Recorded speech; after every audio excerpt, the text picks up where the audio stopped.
So Google Sheets can be used for a lot of purposes. In this particular screencast, I'm going to show you how I've taken a form and linked it to this particular quiz here, and how I can use this data when I'm checking on kids and how they're doing in my math class. So here it automatically clicks their email addresses, and then I have the scores overall. But in here I can filter through various columns to see how kids are doing. So in this column I could filter, I could turn on filters to a particular column and choose to look for students who just got the answer right. So I could just highlight this one and press OK, and now all I see are the students that did well on this question, so they didn't miss any. And turn this back on.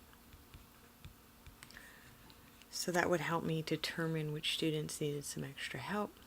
I could go through here, and again it helps me just to figure out what processes. You could see I've linked several forms in here so I can compile and lump all the students' work together to determine how they're doing in the class, and if they need additional help or resources on a particular quiz that I've created for them that is linked to Google Classroom. So that's how I use these forms in this case when they're linked, or the sheet is linked to the form, to determine. I can also then import some of this data onto another sheet so that my all of my work is right here in one location. So I've linked all these various outcomes of these forms to this one sheet. So when I create a Google form,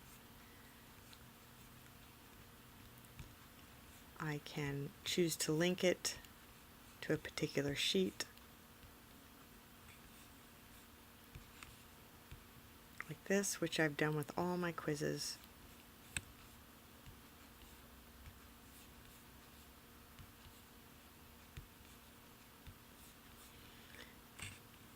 So it links to that form, and it'll show up over here as a new sheet on my form.